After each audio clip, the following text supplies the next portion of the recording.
Thank you so much for being here tonight. My name is Cecily Nicholson, and along with Marcy Cohen, we'll be facilitating this evening's speaking and commingling. But let's start this off right. I'd like to welcome up Calvin B., Kukwakiwak elder and part of the Aboriginal Front Door, to have a traditional opening, and then... On behalf of the Coast Salish people, the Thomas, the Sparrow, the Bakers, those three families cover the three reserves. I'm related to them somehow, some way. I'm married into them. We welcome you here. We ask you to bring your canoes ashore. Your canoes are individual canoes. You're welcome for your journey here tonight for the housing crisis in this province for our people. First stand for housing came out of COM, and those stands for housing expanded to be stands all over the province. And we were sending out kits to Kamloops, to Prince George, to Smithers, to small towns all over BC. We had an amazing time trying the development of Little Mountain. We did not succeed, but the game is not over yet. And I think what I want to say is these housing issues take a long time. But when you see that there's a problem, you have to start work now. Even social housing is not always the fix, but it definitely makes a massive difference in the stress level of whether or not we're going to lose our home or whether or not we're going to eat. Or do we get to buy new shoes, or do we pay rents? It's dramatic, and the fact that it boils down to a lot of times the assumption, you were speaking of the stigmatism of mental health. Well, the stigmatism of poverty and parenting is the same. Today, we're here to demand that the provincial government take action and develop a plan for the housing needs of on and off-reserve Aboriginal peoples in Canada.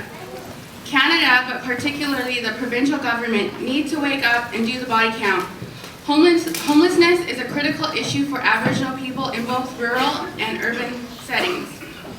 It is estimated that Aboriginal people constitute at least 30% of the homeless population in the Greater Vancouver Regional District, even though Aboriginal peoples make up only 4% of the general population. The most vulnerable people in Canada, and particularly in the downtown Eastside, consist of Aboriginal women, single parents, and people with mental health and or addiction issues. Where are they going to go? As an Aboriginal woman and a single mother, I know how hard it is to find permanent housing. Another huge issue is Aboriginal women fleeing abuse. They end up homeless, then try to go to shelters, which majority of the time, these are full, and they end up going back to their abusive relationships, just so they have a place to stay. On top of that, if you're a homeless single mother, there's the risk of your children being taken away. This vicious cycle needs to be broken. We need social housing now. And I've always liked to look around, I saw some new graffiti, and it said again and again on my street, change the game. And that's what we're trying to do tonight. We're challenging senior governments to change the game, to build social housing, to build 10,000 units a year, to deal with this crisis that's been created through their own inaction. The necessity of finding homes for over 100,000 people in our province. But it's important to remember that this is not a game. This is a profound crisis, and this is a dire human need. Tens of thousands are at risk, many of whom are our most vulnerable populations: women, Aboriginal people, immigrants, people with mental illness and addictions. Housing is the single most important determinant of action, because that's what we're here tonight to do, is to start a campaign that is about action in order to put social housing on the agenda in the provincial election and to make it a real thing in this province, because there are more than 100,000 people in this province who are facing homelessness. And it requires the action of working and low-income people themselves in order to change this political agenda and to put social housing back into a real place where real people can live in dignified, decent housing as a matter of their right. Yes. home ownership, Vancouver has the second most expensive housing market in the world.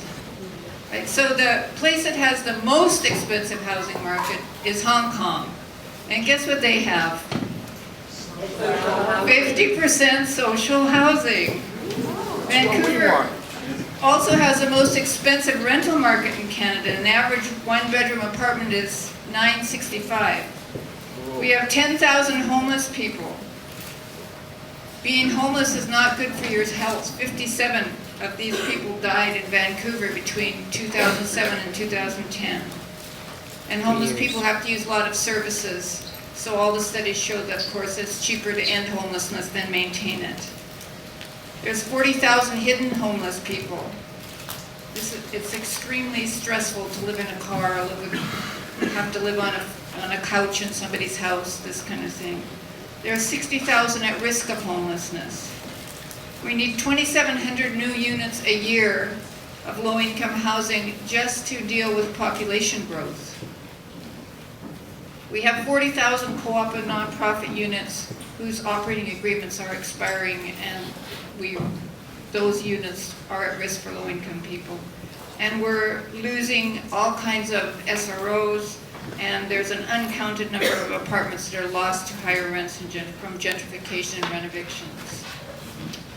So what we see is that the housing crisis in British Columbia is a crisis of human rights. That inequality in British Columbia is about class, and it's also about racism, and it's also about sexism, and it's also about colonialism.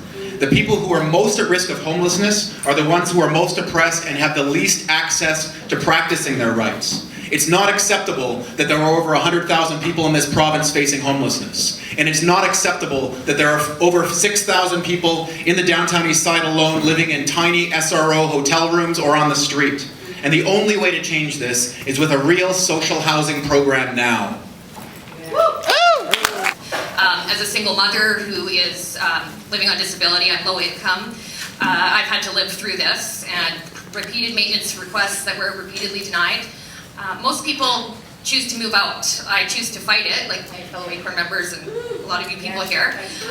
But when these people move out and move somewhere else, the rent's been jacked up. The rent gets jacked up at the last place for the next person. Then we have rent evictions happening, the landlord saying that, you know, we're going to fix the place and you got to move out, but you don't get to move back in.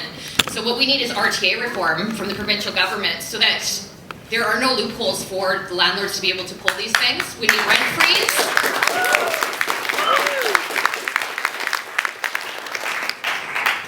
And we need to make sure that these houses don't fall to, these buildings don't fall to the ground, because the operating agreements for a lot of these rental buildings are expiring, and where are people like us going to go when these places fall to the ground? We're going to be homeless. So we need to save the existing housing. Man was from Squamish, Musqueam, and he allowed me to be on his territory.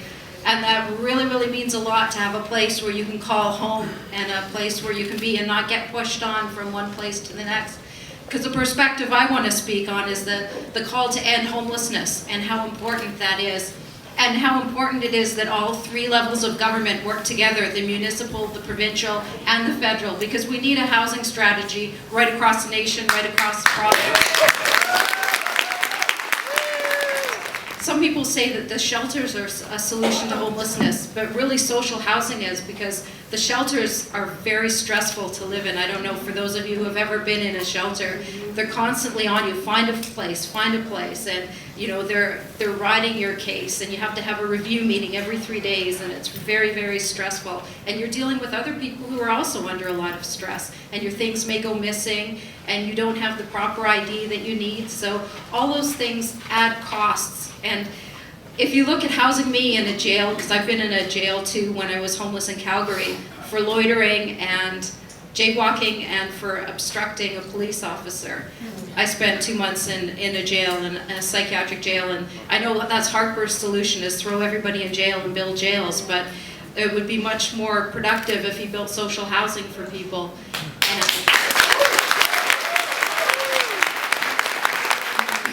We demand that the province recognize tenant unions and their right to bargain collectively with landlords and to organize without fear of retaliation. The downtown Eastside is the center of the storm of gentrification in Vancouver. but tenants and entire communities of low and modest income people, especially migrants, people of color, and indigenous peoples, are being displaced from neighborhoods across the city. Building by building, developers and landlords are gentrifying Vancouver, kicking renters out and onto the streets. Renters everywhere are fighting back. In Mount Pleasant, seniors recently beat back a 45% rent increase. Spending on housing is a good and a solid investment. First, it's a good investment because it creates good paying jobs with solid economic spin-offs. If you used an economic model that the government itself uses, and you looked at a capital expenditure like this of $2 billion a year, that model estimates that that would create about 13,000 jobs per year. Count the indirect jobs. Second, it's a good investment because failure to invest in housing isn't a neutral proposition. It costs us a lot, and that's something we've already heard from others. Homelessness is costing the healthcare system, it's costing the criminal justice system, it costs our social services. Not dealing with housing and homelessness is a false economy. And third, we keep hearing, of course, every time we raise this, people say, okay, yeah, sure, but how are we going to pay for it? Well, 10,000 units of social housing would cost about $2 billion a year. Now, $2 billion sounds like a lot of money, but consider this. $2 billion a year is about 1% of the province's GDP, our gross domestic product, meaning our income is... By temporary foreign workers, we mean seasonal agricultural workers, live-in caregivers, and low-skilled workers.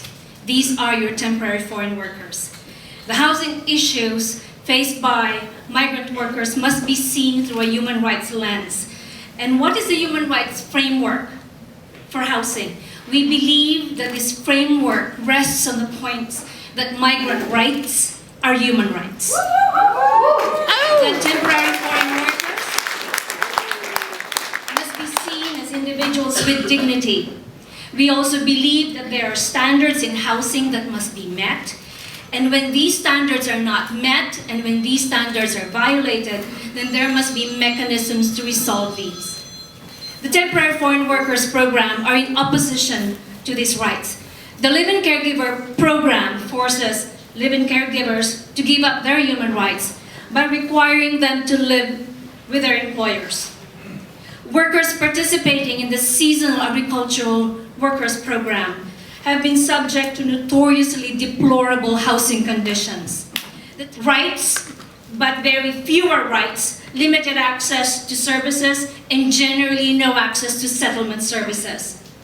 Housing, as well as employment standards, are provincial and municipal concerns.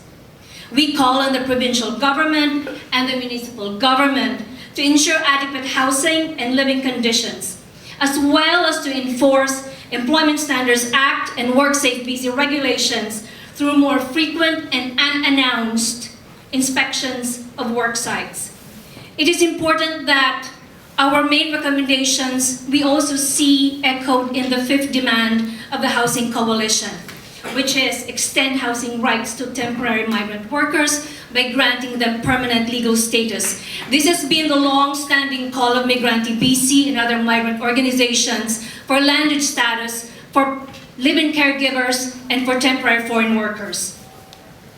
We remind Canada of its obligations under the 1976 International Convention on Economic, Social, and Cultural Rights that declares all people have the right to adequate housing. Under the BC Human Rights Code, which aim to ensure fairness and equality of opportunity, even in provisions concerning housing. 44 countries have signed on to the UN International Covenant for the protection of the rights of all migrant workers and members of their families. Canada has not signed on to this document. Canada also has not signed on to the Domestic Workers Convention, which was adopted by the International Labour Organization last year. The Coalition's fifth demand to end housing discrimination is one that we strike a chord in all the calls of the migrant organizations.